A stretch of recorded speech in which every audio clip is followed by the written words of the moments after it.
দেখো বন্ধুরা, আজকে 12ই জুলাই 2024 শুক্রবার সকাল 8টার দিকে এটা নবগঞ্জ রেলওয়ে স্টেশনে রাস্তার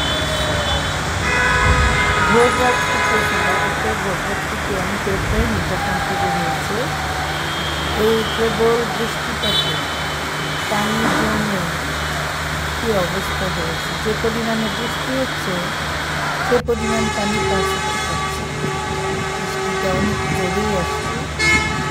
আর আমাদের অভ্যাসবশত নানা নোংরা আবর্জনা ফেলে আমরা কীরকম করি রাস্তাঘাট সেটা সবাই জানে।